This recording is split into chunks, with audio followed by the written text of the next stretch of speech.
નમસ્કાર, સ્વાગત છે આપનું લોકમંચમાં. લોકમંચમાં વાત કરીશું ભારત દેશની. ભારત દેશ કેટલો શક્તિશાળી છે. એક ભારતીય તરીકે આપણે પણ જાણવાની ઈચ્છા હોય કે ભારત કેટલો શક્તિશાળી છે. દાવાઓ થતા હોય છે રાજકીય પાર્ટીઓ દ્વારા અને ઘણા બધા આક્ષેપ વિપક્ષો દ્વારા પણ થતા હોય છે, પરંતુ અમેરિકન કંપનીએ જે શક્તિશાળી દેશો છે એનું એક રેન્કિંગ મોડેલ તૈયાર કર્યું છે. American company global marketing communication અને US world and news report સાથે આ બંને સાથે મળીને જે વિશ્વના શક્તિશાળી દેશો છે એમનું એક રેન્કિંગ મોડેલ તૈયાર કર્યું છે અને એમાં વિશ્વના સૌથી વધુ શક્તિશાળી દેશોમાં ભારત 12મા સ્થાને છે. બિલકુલ 12મા સ્થાને છે. હવે માપદંડ કયા? તો આના માપદંડ એ આર્થિક, રાજકીય પ્રભાવ, લશ્કર, સક્ષમ વિદેશી જોડાણ, એટલે વિદેશ જે ઇન્ટરનેશનલ પોલિસી હોય, અન્ય દેશો સાથેને તમારા સંબંધો કેવા છે, એ મુખ્ય માપદંડ હોય છે.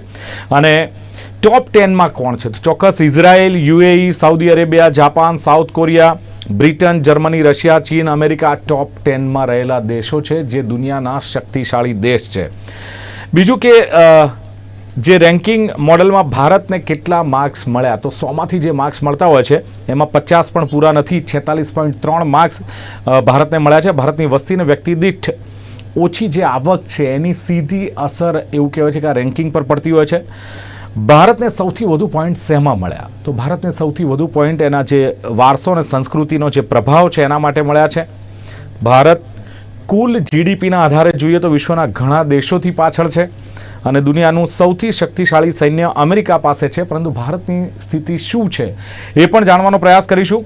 આવનારા દિવસોમાં રેન્કિંગ કયા આધારે સુધરી શકે, આ તમામ ચર્ચા લોકમંચ કાર્યક્રમમાં કરીશું. અને ચર્ચા કરવા માટે મારી સાથે પેનલમાં જોડાયા છે ડિફેન્સ એક્સપર્ટ મનન ભટ્ટ મારી સાથે છે. ભટ્ટ સાહેબ, સ્વાગત છે આપનું. સાથે જ રાજકીય વિશ્લેષક રાજેશ ઠાકર મારી સાથે છે. રાજેશભાઈ, આપનું પણ સ્વાગત છે. અને સીએ અને આર્થિક વિશ્લેષક એવા નીતિન પાઠક મારી સાથે છે. નીતિનભાઈ, આપનું સ્વાગત છે. નીતિનભાઈ, એક સવાલ એ થાય કે આપણે અત્યારે કહેતા હોઈએ છીએ કે ટોપ 5માં કન્ટ્રીમાં ભારત ઇકોનોમીમાં ને હવે ટોપ 3માં ભારત આવશે, જ્યારે અત્યારે જે આ રેન્કિંગ છે શક્તિશાળી દેશોનું રેન્કિંગ, એમાં આર્થિક માપદંડ પણ ક્યાંક એક પ્રયાસ કરવામાં આવ્યો છે કે એનો પણ સમાવેશ કરવામાં આવ્યો છે. 12મા સ્થાને ભારત શક્તિશાળી દેશોમાં છે. તો કઈ રીતે આપણે કહી શકીએ કે ભારત ટોપ 3માં આવશે કે ટોપ 5માં છે આર્થિક દ્રષ્ટિએ પણ? તો એવું માનું છું કે અત્યારે જે વર્લ્ડનું જે પોપ્યુલેશન છે એમાંથી 1/6 પોપ્યુલેશન ખાલી ઇન્ડિયામાં છે. 6 માણસ ઇન્ડિયામાં છે, બરાબર. હવે જીડીપીમાં જોઈએ તો જીડીપીમાં આપણો નંબર 5મો છે. પહેલો યુએસએ છે, બીજો ચાઇના છે, ત્રીજો જાપાન છે, ચોથો જર્મની છે અને 5મો ઇન્ડિયા છે. જ્યારે પર્ચેસિંગ પાવરમાં જઈએ તો ચાઇના પહેલો છે, યુએસએ બીજો છે, ત્રીજો ઇન્ડિયા છે. અને મારું પર્સનલી એવું માનું છું કે જો આપણે બધા પેરામીટર્સ જોવા જઈએ તો એક્સપોર્ટ, એક્સચેન્જ રિઝર્વ, ટેલેન્ટ પૂલ, નેટ ઇન્કમ, આ બધા જ પેરામીટર આપણે જોઈએ એક એક કરીને જોઈએ તો મને એવું લાગતું નથી કે ઇન્ડિયા ટોપ 3માં જ છે અત્યારે. તમે જયારે પેલી વાત કરી ઇઝરાયલનું પોપ્યુલેશન કેટલું? 1 કરોડથી ઓછું. યુએઈ, સાઉદી અરેબિયાનું પોપ્યુલેશન કેટલું ઓછું. પછી જાપાન મેં આપણે કહીએ તો જાપાનમાં આપણે કલ્ચરલી ને ઇકોનોમિકલી લોકો રિયલી સક્ષમ છે, પણ એમનું એજિંગ પોપ્યુલેશન છે. બ્રિટનનું પોપ્યુલેશન કેટલું? આખું યુરોપ લઈએ, જેમ કે યુરોપમાં બ્રિટન, જર્મની, રશિયા આ બધા જો અંદર આવી ગયા એટલે આખું આપણે યુગી એકલા હાથે યુપીમાં એન્ટર કરાવીએ. તો આ બધા કન્ટ્રીઓ જે કહીએ તો એ કન્ટ્રીમાં નામમાં ક્યાંય આવતું જ નથી, ખાલી 3 જ દેશ આવી ગયા. હવે તમે ઓવરઓલ તમે જ્યાં આગળ લોકોને જોઈએ તો ઇન્ડિયાના લોકો કમ્પેરેટિવલી સુખી છે, શાંતિ છે, ટેન્શન નથી. એનું એક તમને એક એક્ઝામ્પલ આપું. હું ખાલી 3 જ કન્ટ્રીની વાત કરીશ.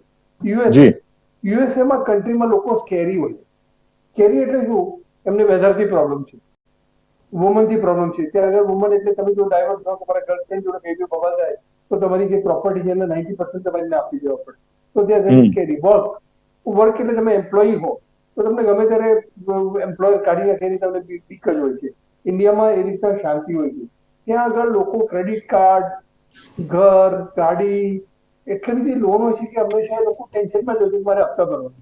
એટલે they are under pressure from employer કે મને કાઢી મૂકશે. અને તમે સપોઝ તમે ઇન્ડસ્ટ્રીયલ તો ત્યાં આગળ એવું બને કે ઇન્ડસ્ટ્રી ચાલતું હોય ત્યાં આગળ આખી કન્ટ્રીનો એ એરિયા જ આખો બંધ છે. તો એ લોકો એ રીતે શું છે, ત્યાં આગળ ગન કલ્ચર છે, ફેમિલી વેલ્યુ છે નહીં, મેડિકલ એક્સપેન્સિસ વેરી હાઈ છે. અને જે આપણે કહેતા હતા લો એન્ડ ઓર્ડર, તમે જુઓ તો ત્યાં એના લો ઓર્ડર કરતા આપણો લો એન્ડ ઓર્ડર સારો છે. ઇવન ટ્રમ્પે જે રીતના ઇલેક્શન પછી જે બબાલ કરી ઇન્ડિયામાં કોઈ પોસિબલ જ નથી. એક્ટિવિટી ત્યાંની કરી દીધી. હવે આપણે જોઈએ ચાઇનાની વાત કરીએ. ચાઇના ઇકોનોમિકલી વેરી પાવરફુલ છે, પોલિટિકલી વેરી પાવરફુલ છે, કલ્ચરલ વેલ્યુ આપણી જેમ ત્યાં આગળ સારી છે, લોકો એકબીજાને ફેમિલીમાં બહુ ચાહે છે, વર્ક કલ્ચર બી બહુ સારું છે. પણ એક જ પ્રોબ્લેમ છે, ત્યાં આગળ જે ટોપ કેડર છે, પાર્લામેન્ટ છે, એ લોકો નક્કી કરે, જેમ કે હમણાં ડિફેન્સ મિનિસ્ટર છે, એમને ઉડાવી દીધું. ત્યાં આગળ જે મોટી મોટી કંપનીના સીઈઓ છે, સીએફઓ છે, એની એક વખત જો ગવર્મેન્ટનો જે નક્કી કરે એમનું જે પ્રેસિડેન્ટ, તે લોકો જાય. એટલે they are always under fear. અને એ લોકો રાજાની જેમ જીવે છે. રાજા જે કે એ પ્રમાણે પ્રજા કરે. એ લોકોના મગજમાં જ એવી એક છે, પણ એ લોકો ભયમાં જીવતા હોય છે. એ લોકો પાસે ફ્રીડમ નથી, ડેમોક્રેસી નથી. જ્યારે ઇન્ડિયામાં જોઈએ તો ડાયવર્સ પોપ્યુલેશન છે, ઇંગ્લિશ સ્પીકિંગ પબ્લિક છે, રીડ બધું ઇંગ્લિશ લવિંગ એન્ડ કેરિંગ ફેમિલી છે, કલ્ચરલ વેલ્યુ છે, રેડી ટુ સેક્રિફાઈસ છે આપણા દેશ માટે. અને તમે જુઓ તો અત્યારે મોદી સાહેબ જે પ્રમાણે કહે છે, અને આપણે ત્યાં પોલિટિક્સમાં જુઓ તો તમને વુમન છે હંમેશા હસબન્ડ કે ઘરમાં ફેમિલી કે પ્રમાણે વોટ કરે, લોકો બી ઇન્ડિપેન્ડન્ટ ડિસિઝન લે છે. એટલે બધી જ રીતના તમે જુઓ તો ઇન્ડિયાની પબ્લિક બધી રીતના સારી છે. પછી છેલ્લે જ્યારે કઈ કેમ ઇન્ડિયા 12માંથી જલ્દી આગળ આવશે, ભલે આ લોકો જે બરાબર છે. જે પેરામીટર કે આપણો પહેલો બીજો કે ત્રીજાની આસપાસ આવે છે. ઓકે, એટલે દેટ મીન્સ આપ જે કહી રહ્યા છો એ પ્રમાણે કે ભારત શક્તિશાળી ભલે ઓછો હોય બીજા કન્ટ્રી કરતા, પણ સુખી છે, શાંતિ છે, સંપન્ન છે, જે ભારતીયોને જોઈએ છે. યસ નીતિનભાઈ? હા, અને શક્તિશાળી બી છે, એવું નથી કોઈ આપણી જોડે બબાલ કરી શકે. શક્તિશાળીમાં નંબર તો આપણો 12મો આવ્યો છે ને. કરી શકે.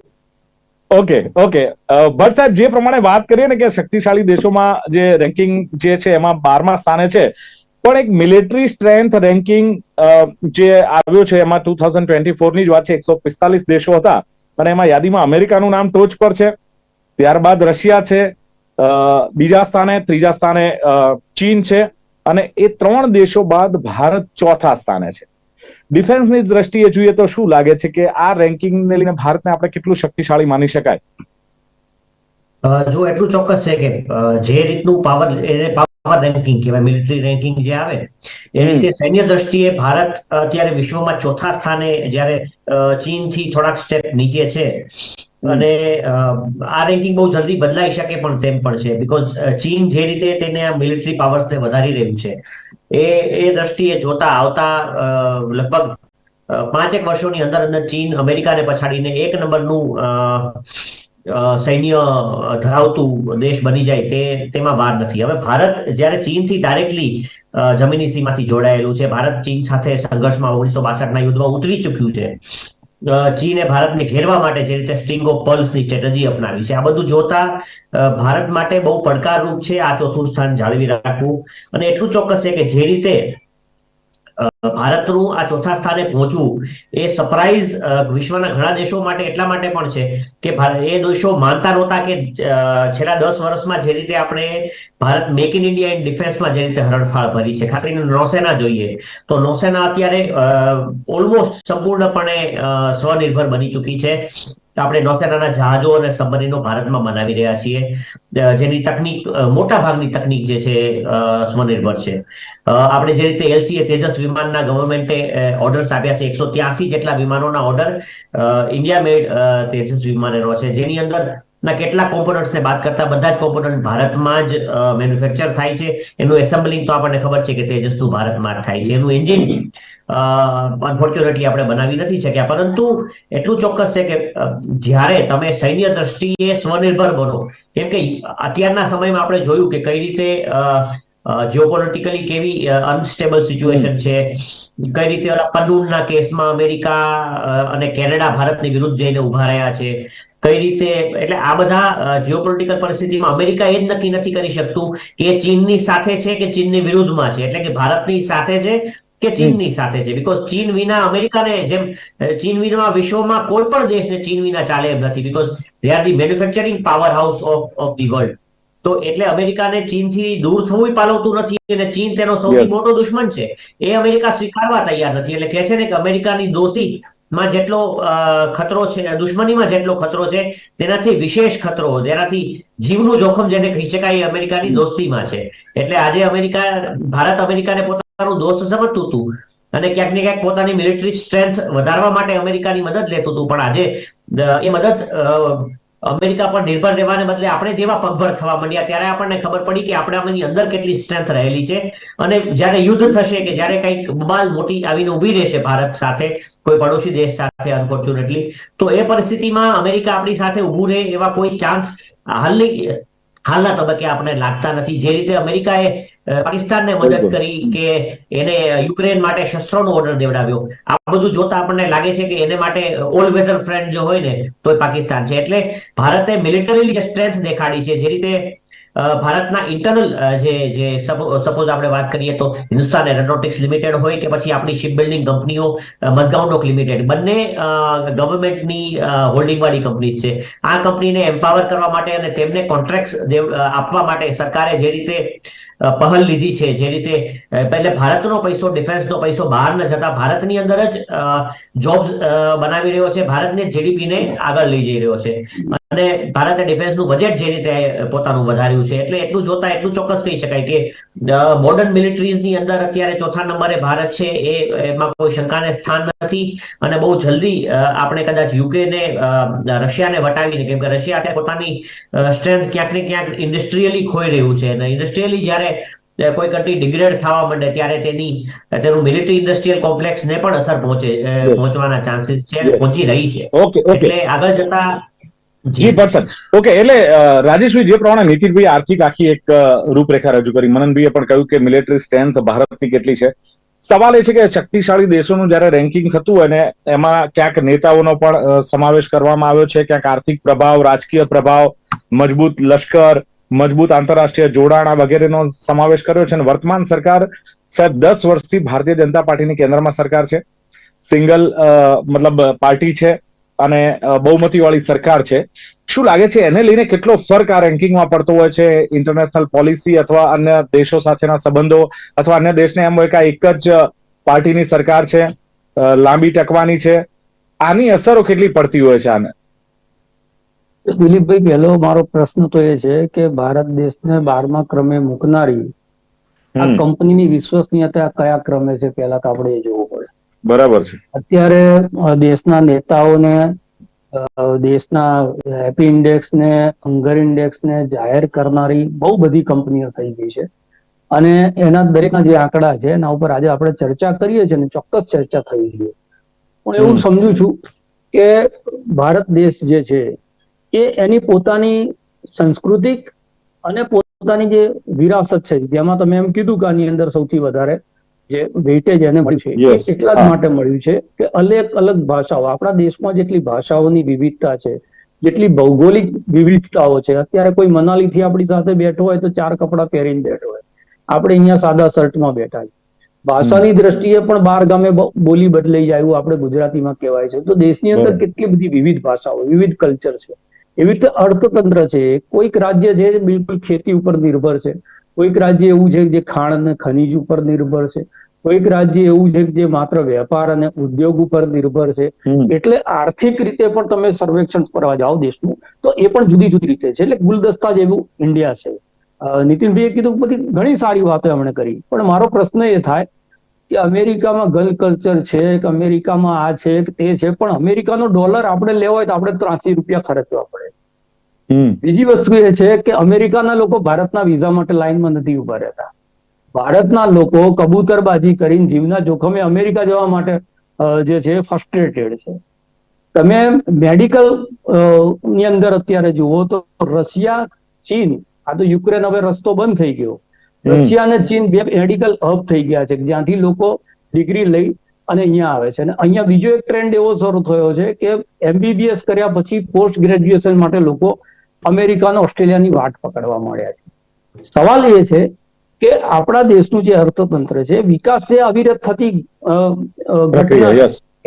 એટલે આપણે ખાલી ડોલર અને રૂપિયાથી અર્થતંત્રને મૂલવીએ ભાઈ 10 વર્ષ પહેલા 58 હતા અને અત્યારે 83 કેમ થઈ ગયા? કે દેશનું જે દેવું છે કેન્દ્ર સરકારનું એ 55 લાખ કરોડ હતું, અત્યારે 190 લાખ કરોડ કેવી રીતે થઈ ગયું? ટેક્સ ઓરિયન ગ્રોથ આપણે જોઈએ તો છેલ્લા 10 વર્ષની અંદર 2014માં હતો એના કરતા 3.5 અત્યારે સોવેરિયન ગ્રોથ આપણો વધારે છે. પણ દેશની તમે એમણે એ વાત સાચી કીધી કે તમે માહોલ જુઓ કે દેશનું એક વાતાવરણ જુઓ, તો આપણા દેશનું વાતાવરણ જે છે એ હું એવું સમજુ છું કે આ ભાગદોડ કરનારા લોકો કેમ કરતા હશે, એમને શું હશે ખબર નથી, પણ રહેવા માટે ભારત જેવો ઉત્તમ કોઈ દેશ નથી. આ બિલકુલ એક સાચી વાત છે. એટલે ઘણી વખત એપિન્ડેક્સની જે વાત આવતી હોય છે એમાં બની શકે કે લોકોના તણાવની આ બધી વાત આવતી હોય, એટલે માથાદીઠ આવકની જે વાત છે તો નાગરિકની સુખાકારી જે છે એના રોજગાર અને એની આવક ઉપર નિર્ભર કરતી હોય છે. સૌથી મોટી વાત જે મનનભાઈએ કરી, આર્થિક ક્ષેત્રે આપણે સૈન્ય ક્ષેત્રે આપણે બહુ મોટી હરણફાળ ભરી છે. આપણે સૈન્યના મોટા મોટા અડ્ડાઓ અહીંયા બનાવવાના શરૂ કર્યા, લોકોની પાસેથી પહેલા ટેકનોલોજી જતા હતા, હવે મેન્યુફેક્ચરિંગ અહીંયા શરૂ કર્યું, અને એના કારણે જે છે આપણો પૈસો તો બહાર જતો બચ્યો, આપણી ટેકનોલોજી આપણી પાસે રહી છે, અને આપણે એના થકી એક રોજગાર પણ ઊભું થયું છે. અને બીજું સૌથી મોટી વાત એમણે જે કરી કે તમારો જે દુશ્મન છે ને એને તો તમને ખબર જ છે કે આ મારો વેરી છે, પણ તમારો મિત્ર થઈ તમારી જોડે જે દુશ્મનાવટ કરતો હોય સૌથી વધારે ખતરનાક હોય. અને અમેરિકાનું જે રોલ છે એ હંમેશા શિયાળ વૃત્તિ વાળો રહ્યો છે. એ પાકિસ્તાનને આર્થિક સહાય પણ કરશે, એને શસ્ત્રો પણ આપશે, અને આપણી સાથે સારી સારી વાત કરશે કે આતંકવાદ ના હોવો જોઈએ. તો એમને 9/11ની ઘટના બની ગઈ પછી આંખો ખુલી. આ પહેલા વિશ્વની આંખો ક્યાં ખુલી હતી? આ તો દરેકના ઘર આગળ આગ આવવા માંડી. પણ તમે જુઓ કેનેડાના પ્રાઇમ મિનિસ્ટરની સાથે તરત જ અમેરિકા ઊભું થઈ ગયું ભારત વિરોધી વલણની અંદર. એટલે યુરોપિયન જે કન્ટ્રીઓ છે એમનો બિહેવિયર આપણને ખબર છે કઈ પ્રકારનો છે. ઓકે. રશિયા મને યાદ છે, કદાચ હું ખોટું કહેતો હોઉં તો મનનભાઈ મને કરેક્ટ કરે, 1975ની સાલની અંદર આપણા વિશ્વની બહાદુરી એ વખતે મોટી શસ્ત્ર સહાય જે છે આપણને રશિયા તરફથી જ મળતી હતી. અને રશિયાના જે તે વખતના તત્કાલીન પ્રેસિડેન્ટનું નામ ભૂલું છું, એમણે એવું કીધું હતું કે ઇન્ડિયન આર્મી ની બહાદુરી અને મારા શસ્ત્રો મારી પાસે હોય તો આખા વિશ્વ ઉપરનું રાજ કર્યું. આપણે સાહેબ કુકરી લઈને તોપોની સામે જતા રહેનારા જાબાઝ લોકો આપણા દેશની અંદર છે, એટલે મરી ફીટનારા. આપણે ઘણી વખત એવી વાત કરીએ કે અહીંયા આટલી બધી બેરોજગારી છે, અહીંયા આટલી આર્થિક સંકળામણ છે. 140 કરોડની વસ્તી પણ છે ને ભારતમાં, એ પણ આપણે ધ્યાનમાં લેવું પડે. નીતિનભાઈ જી, હું આવું છેલ્લી વાત, 140 કરોડની વસ્તી પછી પણ આપણા દેશની અંદર પરસ્પર જે નાગરિક સદભાવ છે, અમુક થોડીક ઘટનાઓને છોડી દેતા, બરાબર, એવો નાગરિક સદભાવ તમને વિશ્વમાં ક્યાંય જોવા નથી. ઓકે, એટલે નીતિનભાઈ 140 કરોડની વસ્તી છે, જીડીપીમાં 1 વર્ષ પહેલા જ 5મું સ્થાન ભારતે પ્રાપ્ત કરેલું છે. છેલ્લા 9 વર્ષમાં 25 કરોડ લોકો મલ્ટી ડાયમેન્શનલ ગરીબીમાંથી બહાર આવ્યા છે. અને બીજું, IMF એ તો પોતાના રિપોર્ટમાં વૈશ્વિક અર્થતંત્રનું ગ્રોથ એન્જિન ભારત છે એમ દર્શાવે છે. ઓકે, હવે હું તમને કહું કે હવે ઇન્ડિયા ક્યાં પહોંચશે, બરાબર, અને રીઝન શું છે. પહેલા તો મોદી સાહેબે નહીં, પણ કોઈ બી ગવર્મેન્ટ હતો, હું મોદી સાહેબની વાત નથી કરતો, પણ જો અમેરિકા અને ચાઇના જો આગળ આવ્યું તો વુમન એમ્પાવરમેન્ટ. આપણે ત્યાં જે વુમન છે એની જે એમ્પ્લોયમેન્ટમાં જે હવે જે રોલ લીધો છે એ બહુ જ આગળ છે. એટલે હવે વુમન જે જયારે આવશે તો આપણું આખું જે ગતિશક્તિ છે એ ચેન્જ થઈ જશે. પહેલા તેમણે 33% ઓલ કોન્સ્ટિટ્યુશનમાં લઈ આવ્યા. તમે અત્યારે કોલેજ સ્કૂલમાં જે બી આગળ ભણતા છોકરાઓ છે એમાં બધા જ અત્યારે વુમનનો જ નંબર આગળ આવશે. હું સીએ નું ચાર્ટર્ડ એકાઉન્ટન્ટ છું, અમારે ત્યાં જે વુમન છે, મારા વાઇફ પણ સીએ છે, મારી ડોટર પણ સીએ છે, અને એ લોકોને લીધે મને જે શીખવા મળ્યું છે કે હું ક્યારેય ભૂલી શકું એમ નથી. પછી બીજી વસ્તુ જોઈએ તો વર્લ્ડ વોર II પછી અમેરિકાએ જે એમના ઇન્ફ્રાસ્ટ્રક્ચર ડેવલપમેન્ટ કર્યું એને લીધે એમનો આખો ગ્રોથ થયો, એ અત્યારે ઇન્ડિયાનો ગ્રોથ થયો. અને ગડકરી સાહેબ રોજ કહે છે મેં આટલા કિલોમીટર રોડ બાંધ્યા, આટલા, અને અત્યારે એમણે એવું ડિક્લેર કર્યું છે કે હવે ઇન્ડિયાના જે રોડ છે વર્લ્ડમાં હાઈએસ્ટ રોડ ઇન્ડિયામાં છે. બુલેટ ટ્રેન તમારે અશ્વિની જે રેલવે મિનિસ્ટર છે હંમેશા રોજ કહેતા હશે, રોજ એમના તમને ટ્વિટર જોવા મળશે, અમે આ રોડ બાંધ્યો, આ રેલ બાંધી, આ નવી રેલ ચાલુ કરી. તમે જુઓ તો હમણાં અત્યારે નવી 3 બુલેટ ટ્રેન 3 જગ્યાએ બીજી ચાલુ કરી. અને બીજું તમે જુઓ તો સ્કિલ ડેવલપમેન્ટમાં ઇન્ડિયામાં હવે સ્કિલ ડેવલપમેન્ટની આખી સ્કીમ બનાવી. તો તમે જોશો તો એને લીધે પણ ઇન્ડિયાનો જે હું જે કહું છું કે પહેલા મેં જે વાત કરી હતી કે ઇન્ડિયા ક્યાં છે, હવે ક્યાં પહોંચશે એનું રીઝન સ્કિલ ડેવલપમેન્ટ, પછી મિલિટરી. અત્યારે મિલિટરી એક્સપોર્ટમાં આપણે આવીએ છીએ. તમે G20 પછી આખા વર્લ્ડમાં આપણો રોલ છે કે આપણે કન્ટ્રીને ક્યાં લઈ જવા માંગીએ છીએ. યુક્રેન વોરમાં આપણને પૂછે છે, યુક્રેન વોરને લીધે આપણને ઇન્ડિયાને જે પેટ્રોલ ને બધાનો ભાવ થયો, અત્યારે લોકો બોલે રશિયા કે છે તમે અમારે ત્યાં મીડિયેશન કરો, ગાઝામાં મીડિયેશન કરો. એટલે નીતિનભાઈ, ઇન શોર્ટ સમયની મર્યાદા છે, પણ જે પ્રમાણે વાત થઈ રાજેશભાઈએ સરસ વાત કરી કે આ રેન્કિંગ જે કંપની બહાર પાડે છે એનો રેન્ક કેટલો છે એ પણ બહુ જ અગત્યની વાત છે. ભટ્ટ સાહેબ, જે પ્રમાણે ડિફેન્સની વાત કરીએ તો ખાસ બજેટમાં 11.1% વધારો કર્યો છે અને લશ્કરી તાકાત ભારતની વધે એ માટે 1,11,111 કરોડની ફાળવણી, જે જીડીપીના 3.4% છે. ડિફેન્સનું બજેટ વધ્યું છે, હથિયારો ખરીદતું હતું હવે ઇમ્પોર્ટ કરતું હતું, હવે એક્સપોર્ટ કરતું ભારત જયારે થયું છે, ત્યારે શું લાગે છે કે હવે ત્રીજી ટર્મ જો નરેન્દ્ર મોદીની આવે તો એને લઈને લાગે છે કે કોઈ સુધારો કે ફાયદો રેન્કિંગમાં થઈ શકે, એની અસર થતી હોય છે? શોર્ટમાં કહેજો પ્લીઝ. દિલીપભાઈ, આ છે ને ટેસ્ટ રેન્કિંગ જેવું છે. ઇન્ડિયાની ટીમ છે ને, ક્રિકેટની ટીમ ટેસ્ટ રેન્કિંગમાં નંબર 1 છે, પણ વનડે રેન્કિંગમાં અને T20 માં નંબર 1 છે, અને બોલરો આપણા નંબર 1 છે, પણ કોઈ પણ છે ને એક પણ આઈસીસી ટુર્નામેન્ટ આપણે જીત્યા નહીં. એટલે રેન્કિંગ હું કઈ માનતો નથી. ભારતની જે ટીમ ઇન્ડિયા, જે ખરેખર જે ટીમ છે, જે ભારત દેશ છે, આપણે જે ભારતીયો છીએ, અને ખાસ કરીને જો મિલિટરીની વાત કરું તો જે રીતે આ જુઓ, જયારે ડિફેન્સ બજેટ જીડીપીના 3.6%ની તમે વાત કરો છો, ત્યારે એ 3.6% માંથી હું તો એમ માનું છું કે 3.4% જેટલું તો ભારતમાં ને ભારતમાં જ રહે છે. એટલે જીડીપી, જયારે તમે ડિફેન્સનું બજેટ વધારો છો ત્યારે એ પૈસા પણ ભારતના એક પીએસયુમાં કે 2 પીએસયુમાં કે 3 પીએસયુમાં વપરાય છે. એટલે ભારતનો પૈસો ભારતમાં રહે છે, બહુ ઓછા પાર્ટ્સ આપણે બહારથી લાવવા પડે છે. એટલે એટલું ચોક્કસ છે કે પ્રેઝન્ટ ડિસ્પેન્ડિચર અત્યારની સરકાર જે રીતે, ખાસ કરીને આમાં ક્યાંક ને ક્યાંક દુઃખની વાત એ પણ છે કે આપણા અધિકારીઓ જ એવા હતા ક્યારેક કે એ લોકો ઈચ્છતા હતા કે ઇમ્પોર્ટેડ માલ મળે, ઇમ્પોર્ટેડ વિમાનો, ઇમ્પોર્ટેડ જહાજો વાપરવા મળે, અને એમાં એમને મજા આવે ને કચ્છી પણ મળે ને. ભટ્ટ સાહેબ, કચ્છી પણ મળતી હતી ને, મોટા મોટા કૌભાંડો પણ થયેલા છે. બહુ સાચી વાત છે. હું એડમિરલ ગોર્સ્કોવના કૌભાંડનો પોતે એક સાક્ષી રહેલો છું, રશિયા ગયેલો છું. હું આ વાતનો 100% સાક્ષી છું કે આ માલ અને કટકી મળતો બંધ થયો છે. ગવર્મેન્ટ ડિફેન્સની બાબતમાં એટલી બધી સિરિયસ છે કે એક પણ કૌભાંડ થયું નથી. અને આજે એમ્પાવરમેન્ટ જેવી રીતે પીએસયુઝ નું થઈ રહ્યું છે, જે રીતે લોકોને એકાઉન્ટેબલ બનાવવામાં આવી રહ્યા છે, એને લીધે એ દિવસ દૂર નથી કે ભારતની મિલિટરી વિશ્વમાં ચાઇનાને કમ્પીટ કરતી નજર આવશે બહુ જલ્દી. ચાઇનાની આગળ કદાચ આપણે ન વધી શકીએ, પણ એને કમ્પીટ કરવા માટે ભારત એક જ એવો દેશ છે કે જે મિલિટરીલી કેપેબલ હશે અને છે. બિલકુલ બિલકુલ. જી. રાજેશભાઈ, આખરે વાત એ છે કે 2024 લોકસભાની ચૂંટણી આવી રહી છે. 2014 થી છેલ્લા 10 વર્ષથી એક જ સરકાર, ભારતીય જનતા પાર્ટીની સરકાર, બહુમતીની સરકાર, અને વડાપ્રધાનની વાત કરીએ તો વિશ્વગુરુ, ગ્લોબલ લીડરની જયારે વાત કરીએ છીએ, ત્યારે શું આ બધાનો ફાયદો કેટલો દેશને થતો હોય છે? અને ખાસ તો જે ત્રીજી વાર જો ભારતીય જનતા પાર્ટીની સરકાર બને છે તો શું લાગે છે હજુ કેટલો શક્તિશાળી બની શકે?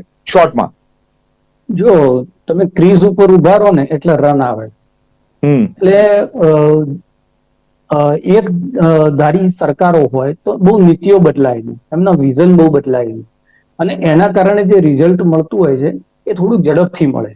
એટલે વારંવાર બદલાતી જે સરકારો છે એમાં અને આમાં એક મોટો એ ફરક છે. બીજી વસ્તુ એ છે કે આપણે એક મનોવૈજ્ઞાનિક જે વાતાવરણ ઊભું કર્યું છે વિશ્વ માટે, કે હવે આ દેશ એવો નથી કે જે બધું સાંખી લેશે, એની પણ ઇમ્પેક્ટ હોય છે. ચાઇના ગતકડા કર્યા કરે છે આપણી બોર્ડરો ઉપર, અને ક્યારેક અરુણાચલ પ્રદેશને ચાઇનામાં સમાઈ લેવાની વાત કરે, ક્યારેક લદ્દાખની અંદર હસ્તક્ષેપ કરવાની વાત કરે, એટલે એક પ્રકારની ઉશ્કેરણી કરે. પણ સૌથી ચિંતાજનક વસ્તુ એ છે કે પાકિસ્તાનને, શ્રીલંકાને, નેપાળને, ભૂતાનને, આ બધા જે આપણા પડોશી દેશ હતા, એને જે રીતે ચાઇના ઇન્ફ્લુઅન્સ કરી રહ્યું છે અને પોતાના ઇન્ફ્રાચાર કરી રહ્યું છે, એક તો એક બહુ ગંભીર બાબત છે. 2024માં હું તો એવું સમજુ છું કે સરકાર કોઈ પણ આવે, આ તો બહુરત્ન વસુંધરા જેવો દેશ છે, પણ દેશ છે એ પહેલા ક્રમે રહેવો જોઈએ. એટલે હું સરકારોની ચિંતા બહુ નથી કરતો હતો, સરકાર કોની આવે કે કોની ના આવે, દેશ ક્યાં રહે સૌથી મોટો આપણો વિષય આજનો પણ એ જ છે. અને બંને વિદ્વાન પેનલિસ્ટોએ એ પ્રકારની જ વાત કરી છે. એટલે આપણે તો એવું ઈચ્છીએ કે આ કોઈ પણ એજન્સી હોય એની પ્રતિષ્ઠા શું છે શું નહીં ખબર નથી, પણ આપણી પ્રતિષ્ઠા જે છે એ આપણી રીતે બીજાનો વધારે બિલકુલ. સફેદ છે કે ઓછો છે જોવાની જરૂર ભરત, નથી. કંઈક કહેતા હતા 30 સેકન્ડમાં આપણા please. શરતને ઉજળો કરવાની. હું એ જ બસ, કહેવા માંગુ છું હમ. છેલ્લી 30 સેકન્ડમાં કહીશ કે ભારતે જ્યારથી કરંટ ડિસ્પેન્સર અત્યારની સરકારે જ્યારથી ભારતની એક ઓળખ ઊભી કરવાની શરૂ કરી છે એટલે ભારતીયો તરીકે લોકો ગૌરવ લેતા થયા છે. આજે નવું પાર્લામેન્ટ બિલ્ડિંગ બનાવવાની વાત હોય કે પછી બોર્ડર પર નવા રસ્તાઓ ચાઇના સુધી બનાવવાની વાત હોય કે પછી મેક ઇન ઇન્ડિયા એન્ડ ડિફેન્સની વાત હોય, જે ભારત પોતાની ઓળખ એક અલગ ઓળખ ઊભી કરવા માંગે છે, બ્રિટનથી અલગ, બ્રિટનનો એક ગુલામ દેશ નહીં પરંતુ ગુલામીના સિમ્બલ્સને દૂર કરી રહ્યો છે, ફ્લેગમાંથી દૂર થઈ રહ્યા હોય, મનમાંથી દૂર થઈ રહ્યા હોય કે પછી સિમ્બલ તરીકે દૂર થઈ રહ્યો. આ એક બહુ મોટું વિઝન છે અને આ વિઝન ભારતને આગળ લઈ જશે એટલું તો ચોક્કસ છે. જો સરકાર નીતિનભાઈ, yes. બદલાવી ન બદલાવી પોલિટિકલ સ્ટેટમેન્ટ તો નથી કરતો, પણ જો સરકારો બદલાશે અને પાછા એકે એન્ટની જેવા માણસો આવીને ઉભા રહેશે તો પાછો ભારત Problem, દેશ yes. શું આપણે આવી તરફ લઈ પાઠક જવો સાહેબ, છે. પાઠક એ સાહેબ, પ્રશ્ન.